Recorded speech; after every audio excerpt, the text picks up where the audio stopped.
여러분들에게 평화는 어떤 이미지를 가지고 있습니까? 어떤 분들은 평화를 생각할 때 전쟁이 끝나는 것을 생각을 하시기도 합니다.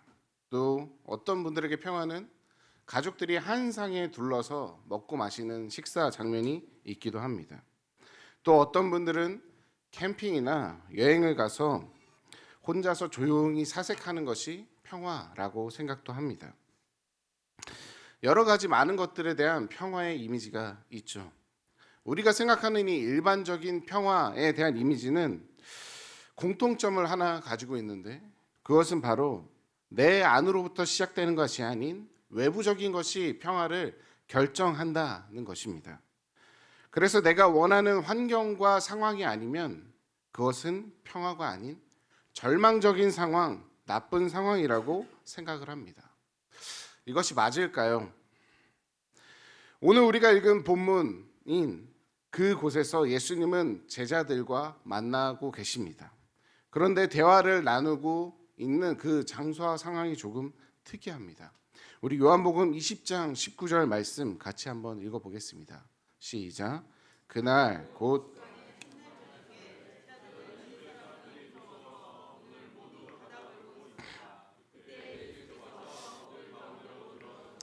너희에게 평화가 있기를 하고 인사말을 하셨다. 아멘. 딱 봐도 제자들의 상태가 좋지 않은 것을 알 수 있겠죠. 그들은 무서워서 문을 걸어 잠그고 있었습니다. 누구를 무서워했을까요? 우리 요한복음 20장 1절 말씀 같이 한번 읽어볼까요? 읽겠습니다. 시작. 주간의 첫날 이른 새벽에 막달라 사람 마리아가 무덤에 가서 보니 무덤 먹이를 막은 돌이 이미 옮겨져 있었다. 아멘. 이것은 좀 상황을 이해해야 되는데, 바로 며칠 전에 예수님께서 돌아가시는 사건이 돌아가신 사건이 있었고, 십자가에 달려 돌아가시는 사건이 있었고, 제자들이 그것을 보고 알고 있었습니다. 그래서 제자들은 그 사건을 통해서 자신들이 3년 이상을 따라다녔던 예수님께서 돌아가신 그 일이 자신들에게도 안 좋은 영향을 미칠 거라는 생각으로 두려움을 갖고 있었습니다. 그래서 얼마나 그것이 무서웠는지 예수님을 가장 잘 따랐던 베드로라는 제자도 예수님을 모른다고 3번이나 부인하고 또 나중에 가서는 저주까지 했습니다. 그런데 3일이 지난 아침, 오늘 방금 읽은 그 20장 1절에서 그들이 예수님께서 죽으신 그 무덤, 묻혔던 그 무덤에 가니 무덤이 열려져 있었던 것이죠. 예수님의 시체가 없어졌습니다. 그것을 제자들이 알게 되었습니다. 그러니까 하루 종일 5만 가지 생각이 다 들었던 것입니다. 예수께서 돌아가신 것만 해도 너무나도 걱정할 거리가 많은데, 그것뿐만 아니라 여러 가지 예수의 시체가 없어졌다니 이거 정말 큰일 난 것 아닌가? 라는 생각이 들었던 것이죠. 그런데 거기에 보태서 마태복음 28장 11절과 15절 말씀을 보면 무덤을 지켰던 병사들이 제사장들에게 돈을 받고 예수의 시체를 예수의 제자들이 훔쳤다는 소문까지 돌았다는 것, 소문을 돌게 했습니다. 제자들도 이 이상한 소문을 들었습니다. 그래서 예수께서 죽으신 것도 힘들고 그 시체가 없어진 것도 힘든데 그거를 우리가 훔쳤다라는 누명까지 쓰게 되니 너무나 힘들었던 것이죠. 이 모든 것들이 자신들에게 걱정과 근심과 두려움으로 다가왔고, 그것들 때문에 다른 유대인들이 자신들까지 괴롭히면서 죽일까 봐 너무너무 무서웠던 것입니다. 그래서 제자들은 물을 걸어 닫아 잠궜고 무서워 떨고 있었습니다.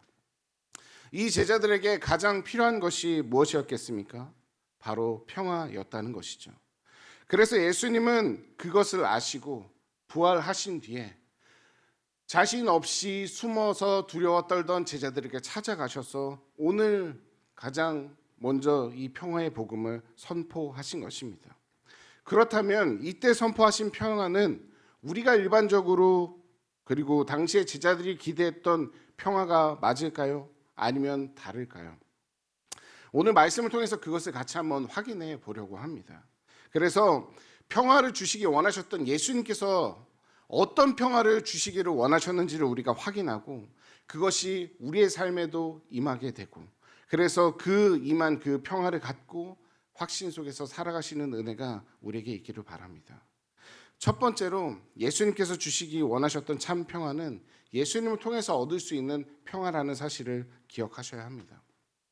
히브리어로 평화는 샬롬이죠. 샬롬이라는 단어 한 번쯤은 들어보셨죠? 네. 이스라엘 사람들은 샬롬을 굉장히 중요하게 생각했습니다. 평화를 굉장히 중요하게 생각했다는 것이죠. 그래서 만나서 인사를 할 때 저희들은 식사하셨습니까? 라고 인사를 한다면 이스라엘 백성들은 샬롬이라면서 서로에게 평화를 바래 주었습니다. 평화가 무엇이기에 이스라엘 사람들은 그렇게까지 중요하게 생각했을까요? 우리가 갖고 있는 평화의 이미지는 어떠합니까? 아무런 스트레스가 없는 상태이죠. 스트레스가 없다는 것은 모든 것이 다 내 뜻대로 되며 아무도 날 터치하지 않고 상황과 환경도 만족스럽고 내가 원하는 그런 느낌, 그게 나를 둘러싸고 있고 그 모든 것들을 고민하지 않아도 되는 그런 상태, 그것을 말하는 것 아닙니까? 그럼 성경은, 하나님은 이 평화를 무엇이라고 할까요? 그거는 아무런 걱정과 근심과 고민거리가 없는 환경이 아닌 하나님과 바른 관계에 있는 것을 말합니다. 이 땅에 샬롬이 충만했던 때가 있었습니다. 혹시 언제인지 아십니까? 그때는 바로 에덴 동산의 때, 하나님께서 천지를 창조하시고 아담과 하와가 죄를 짓기 전까지 이 땅에는 참 평화가 있었습니다. 그런데 죄가 들어오면서 그 모든 것들이 어긋나게 된 것이죠. 이사야 59장 2절 말씀 우리 같이 한번 읽어보겠습니다. 시작. 오직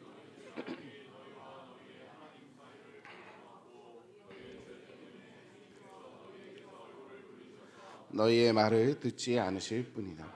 아멘. 죄가 세상에 들어오자 모든 것들이 어긋났고 그 중에 가장 중요한 거, 사람과 하나님 사이의 관계가 망가져 버렸습니다.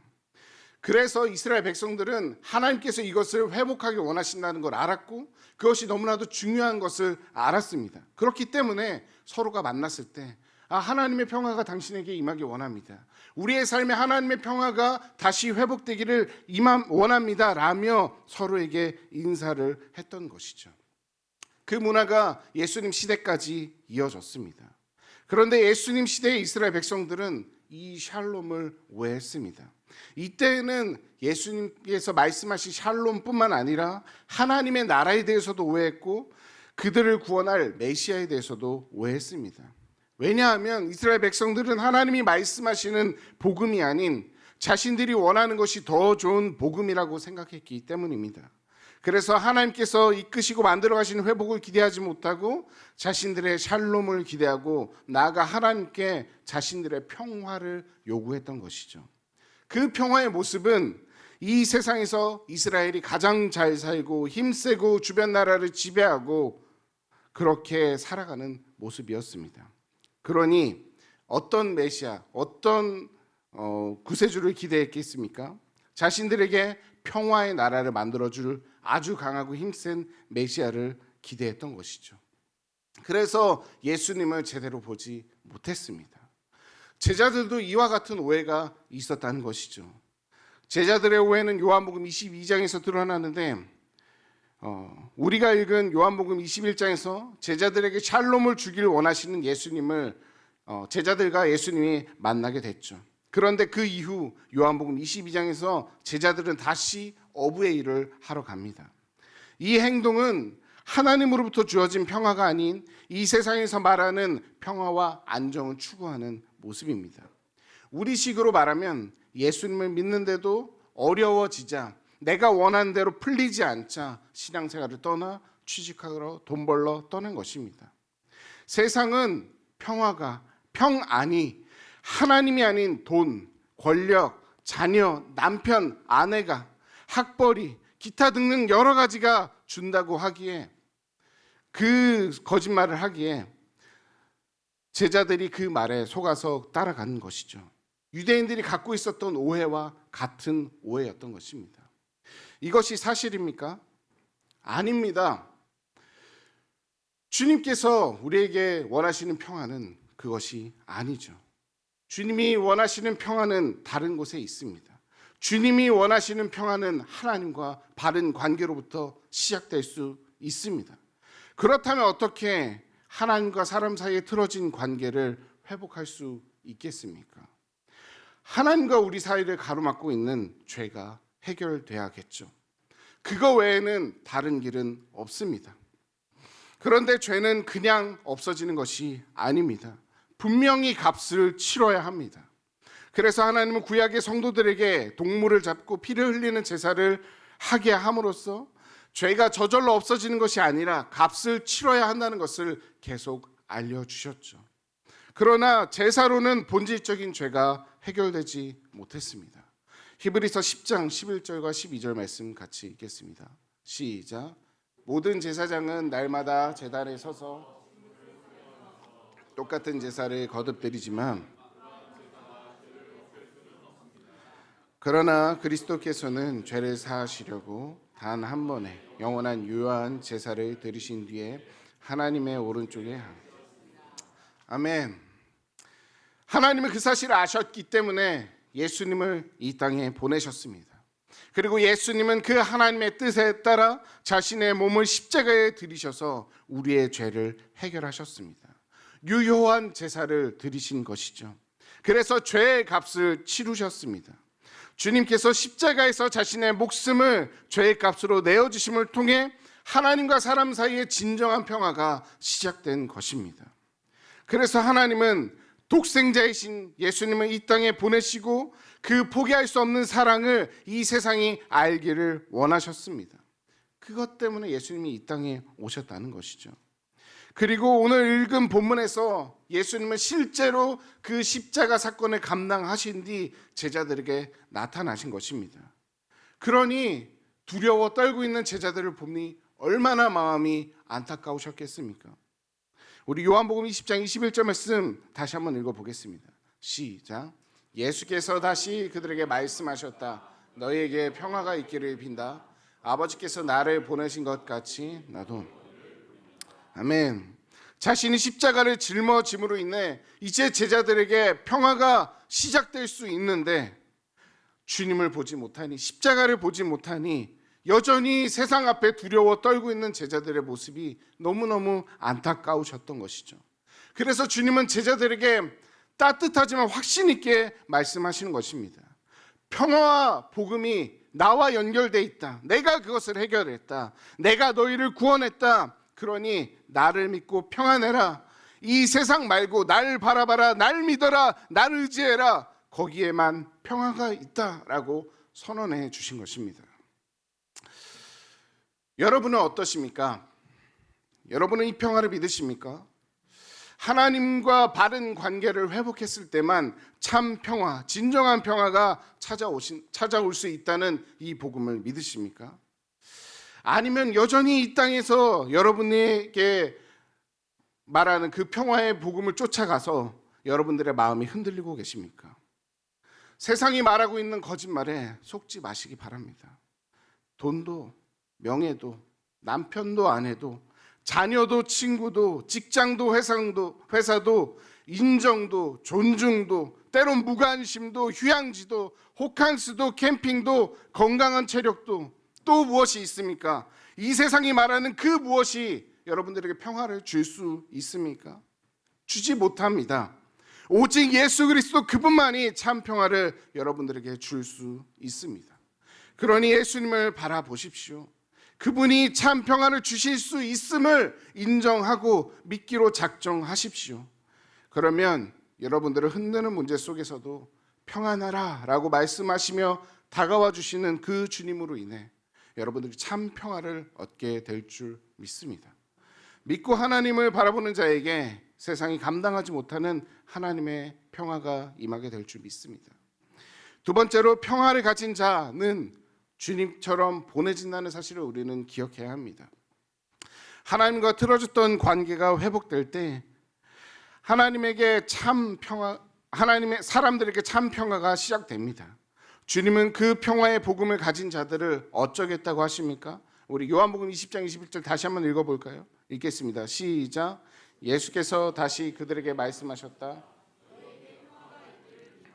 아버지께서 나를 보내신 것 같이, 아멘. 아버지께서 자신을 보낸 것처럼 자신도 평화를 가진 자들을 온 세상으로 보내겠다고 하십니다. 즉 평화의 복음을 소유하게 된 자들은 그 평화의 복음을 전해야 한다는 것이죠. 이 말씀이 부담처럼 다가올 수 있습니다. 그런데 만약 평화를 가진 자들이 가만히 있어도 된다면 주님은 이런 말씀을 하지 않으셨을 것입니다. 그런데 굳이 보내겠다고 하십니다. 왜 그렇습니까? 예수님께서 우리를 어떻게든 부려먹고 싶으셔서 그런 마음으로 우리를 굴리시기 위해 그러신 것일까요? 전혀 아닙니다.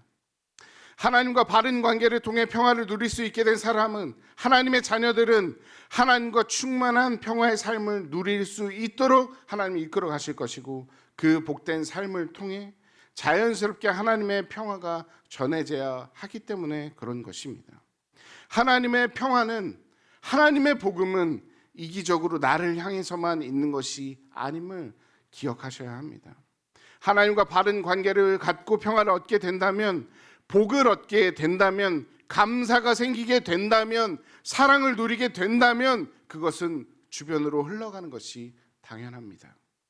이 사실은 믿음의 조상인 아브라함을 통해서 확인할 수 있습니다. 창세기 12장 1절부터 3절 말씀에 제가 읽겠습니다. 주님께서 아브라함에게 말씀하셨다. 너는 네가 살고 있는 땅과 내가 난 곳과 너의 아버지의 집을 떠나서 내가 보여주는 땅으로 가거라. 내가 너로 큰 민족이 되게 하고 너에게 복을 주어서 내가 크게 이름을 떨치게 하겠다. 너는 복의 근원이 될 것이다. 너를 축복하는 사람에게는 내가 복을 베풀고 너를 저주하는 사람에게는 내가 저주를 내릴 것이다. 땅에 사는 모든 민족이 너로 말미암아 복을 받을 것이다. 주님은 자신을 모르던 아브라함을 찾아가 만나 주셨습니다. 그래서 참 평화의 복음을 알려주신 뒤 아브라함의 인생을 바꿔주셨죠.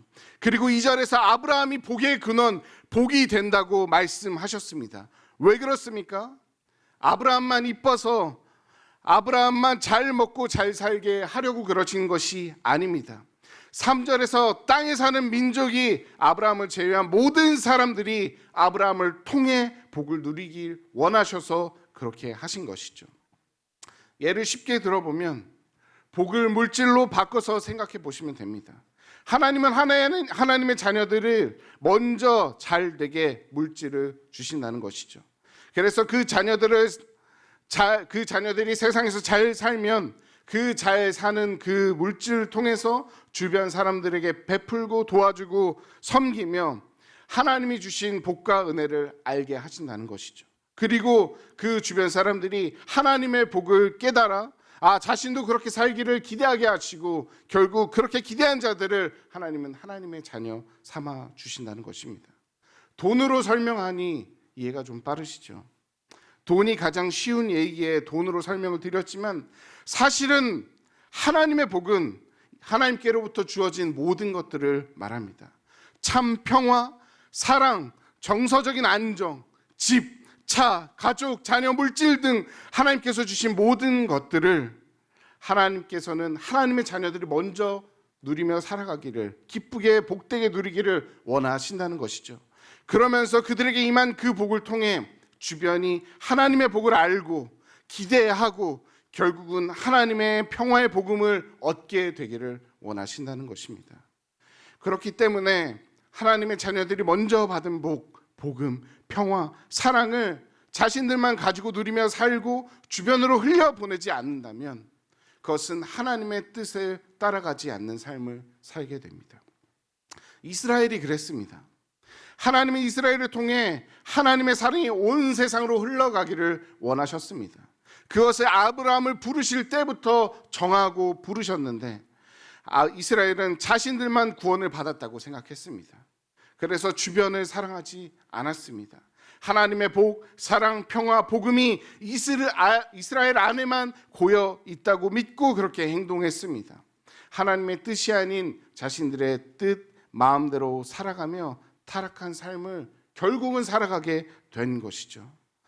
그래서 이스라엘을 사랑하시고 세상을 사랑하시는 하나님은 그대로 내버려 둘 수가 없어서 이스라엘을 흩으셨습니다. 노예로 종으로 포로로 살게 하시며 외국에서 하나님의 자녀로 살아갈 수밖에 없는 상황을 만드신 것이죠. 하나님이 주신 복이 흘러가지 않고 나에게만 고여 있는 것은 죄입니다. 나만 누리면 안 됩니다.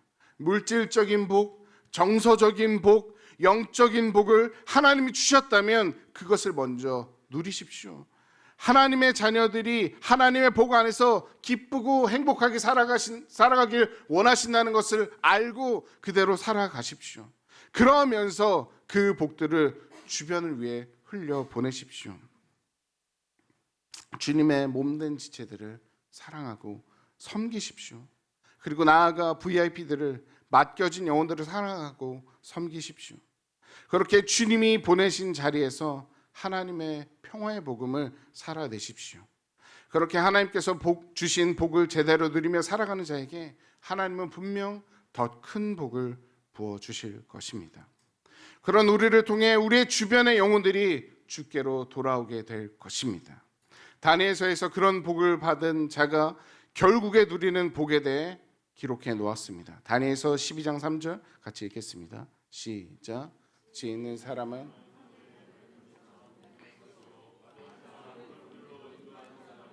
별처럼 영원히 빛날 것이다. 아멘.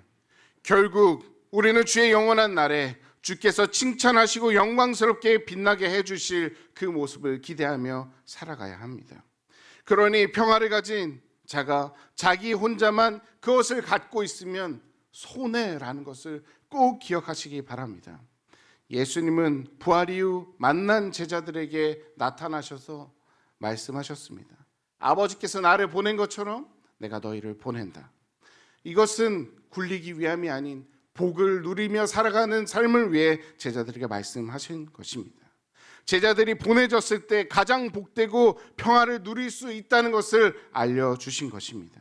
그래서 부활 후의 첫 만남인 요한복음 28장에서 뿐만 아니라 승천하시면서도 제자들을 향해서 너희는 유대와 사마리아 땅끝까지 가야 한다. 복음을 전해야 한다라고 말씀하셨습니다. 사랑하는 창대가족 여러분, 그래서 저희는 나갑니다. 하나님께서 평화의 복음을 주셔서 우리가 그것이 복인 줄 알게 하셨기에 그 복을 흘려보내러 나갑니다. 저희가 가는 지역은 영적으로 메말라 갈라지고 흙먼지만 일어나는 그런 가뭄이 든 땅과 같습니다. 누군가 그곳에 물을 대어 죽어버린 그 땅을 살려야 하기에 저희가 가진 물, 먼저 마시고 경험해서 알게 된 영원히 목마르지 않는 생수의 근원이신 예수를 흘려보내려 갑니다. 마치 사막 속의 오아시스처럼 먼저 받은 사랑이 얼마나 귀하고 복된 것인지를 그들과 함께 살면서 보여주고 또 흘려보내고 그 복 안으로 그들을 데리고 와서 그 복을 누리고 맛볼 수 있게 하고 결국은 그들도 흘려보내는 삶을 살 수 있게 도와주려고 합니다. 여러분들은 어떠십니까? 주님께서 주신 복, 즉 평화의 복음을 갖고 계십니까? 예수님을 통해 하나님과 관계가 회복되어 아버지와 자녀의 관계가 되신 것이 확실하십니까? 그렇다면 여러분들도 보냄을 받았습니다. 여러분이 보냄을 받은 곳은 어디입니까? 저처럼 꼭 외국을 가야 하는 것이 아닙니다. 예수님은 여러분들에게 여러분의 맞는 자리로 여러분들을 보내셨습니다. 여러분들의 가족, 친구, 친척, 회사 등 여러분들을 둘러싸고 있는 그곳으로 여러분들을 보내셔서 하나님의 평화를 전하게 하셨습니다. 그 모습은 주님이 기뻐하시는 공동체 안에서 건강하게 살아가는 모습을 먼저 보이는 것이죠. 먼저 보이는 모습을 통해서 우리는 하나님이 주신 그 평화와 복을 누리는 모습을 살아갈 수 있게 하신 것이죠. 그리고 나서 주변을 돌아보며 하나님의 마음을 품고 기도해야 합니다. 그렇지 않다면 나만 계속 바라보게 된다면 결국 그 사람은 세상을 바라보며 전전긍긍할 수밖에 없게 됩니다. 참 평화가 그의 삶에 임할 수 없다는 것이죠. 그러니 믿음을 갖고 예수님을 바라보시기 바랍니다. 여러분을 보내신 예수님을 바라보십시오. 그때 예수님이 여러분들에게 평화를 회복시켜 주시고 여러분이 평화를 누리면서 살아갈 수 있는 장을 열어주실 것입니다. 그리고 그 열어진 장을 통해 여러분 주변 사람들이 주님께서 갖고 주신 평화가 얼마나 귀하고 복된 것인지 알게 될 것이고, 그것을 통해 그들도 참 평화를 회복하게 될 줄 믿습니다. 세 번째로, 성령님을 통해서 우리는 평화를 전할 수 있다는 것을 알아야 합니다.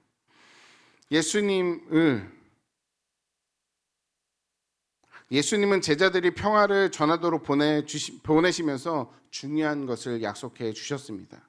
요한복음 20장 21절과 22절 말씀 같이 한번 읽겠습니다. 시작. 예수께서 다시 그들에게 아버지께서 나를 보내신 것 같이 나도 너희를 보낸다. 이렇게 말씀하신 다음에 그들에게 숨을 불어넣으시고 말씀하셨다. 성령을 받으라. 제자들을 보내시는 예수님이 제자들에게 성령님을 약속해 주셨습니다. 그때 주님은 그냥 제자들에게 약속만 하신 것이 아니라 숨을 불어넣는 이벤트를 하셨죠. 이 이벤트에는 의미가 있습니다. 진정한 평화는 죄를 해결받고 하나님과 바른 관계를 회복하는 모습이라고 말씀드렸습니다. 그래서 이스라엘 사람들은 아담과 하와가 에덴 동산에서 하나님과 평화롭게 지냈던 시기가 오기를 기대하며 소망하며 서로에게 평화를 빌어 주었다고 말씀드렸습니다. 주님은 그 이미지를 갖고 22절에서 말씀을 하신 것입니다. 하나님과 바른 관계가 회복되는 것은 거듭나서 새 생명을 얻는 것이다. 그렇기 때문에 창조의 때에 아담의 형상을 빚고 그 코에 생기를 불어넣었듯 내가 너희들에게 숨을 불어넣는다. 이제 너희가 생명이 될 것이다. 이제 하나님과 살아서 교제하는 자가 될 것이다 라는 그 모습을 알려주시고 계신 것이죠. 그러나 제자들은 이 당시에는 이 주님의 말씀을 온전히 이해하지 못했습니다. 그래서 요한복음 22장에서 다시 어부의 일을 하러 돌아간 것입니다. 그런데 사도행전 2장에서 성령을 받고 난 이후부터 성경을 보면 제자들이 변했다는 것을 확인할 수 있습니다. 사도행전 3장과 4장에서 제자들은 성령을 받고 복음을 전하는 장면이 나옵니다. 그러다 제사장에게 잡혀갑니다. 그리고 처음 유대인들의 공적인 심판을 받는 자리에서 이런 고백을 합니다. 사도행전 4장 18절부터 21절까지 우리 같이 읽어보겠습니다. 시작. 그런 다음에 그들은 두 사람을 불러서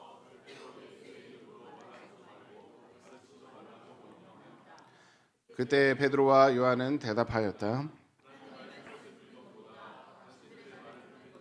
하나님 보시기에 옳은 판단해 보십시오. 우리는 보고 들은 말을 말하지 않을 수 없습니다.